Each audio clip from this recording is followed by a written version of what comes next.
So a couple of weeks ago, I talked about the situation in Bangladesh, which I know and knew very little about how there were protests there and stuff like that, and people were being massacred in the street. Protests against the government instituting or worsening a quota system whereby people get guaranteed government jobs just because their great-grandpa fought in the independence war / against the genocide by Pakistan in Bangladesh.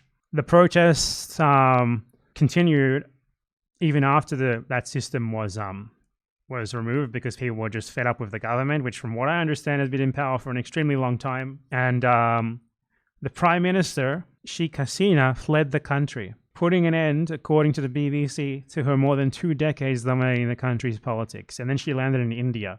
Boo, India!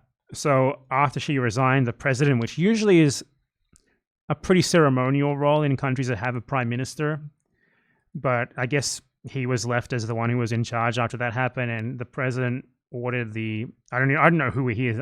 To clarify, I don't know if he's trying to save his own ass or if he's actually not bad, but he ordered the release of everyone who had been jailed as a result of the protests, and I guess there's going to be new elections, and basically everything that the prime minister was doing has been reversed. So yeah, we love it when the people force out a government for a good reason, don't we? Big W for Bangladesh, except for the fact that they killed like a couple hundred people at the very least. Hopefully something will be done to bring to justice the people who did that. God, according to the son of the ex-prime minister, she's in her late 70s. She's so disappointed after all her hard work, a minority rose up against her. So now she's done. Oh, you poor victim. You poor fucking victim. I'm just an old lady. I'm just a poor little old lady, and this tiny minority forced me out. I don't think they would have been able to force you out if they were a tiny minority, let me tell you. She's literally doing the small bean defense as the prime minister of a country where she massacred like a couple hundred people at the very least to defend the most ridiculous policy imaginable. Jesus. Oh, but he was also a member of her government. He was an advisor to the prime minister on technology.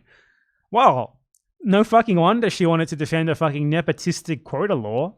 Dear God. Protesters were seen celebrating with soldiers. Aren't these the soldiers who were just killing them, or were these soldiers not a part of the putting down the protests, so it was only police? I'm not exactly sure.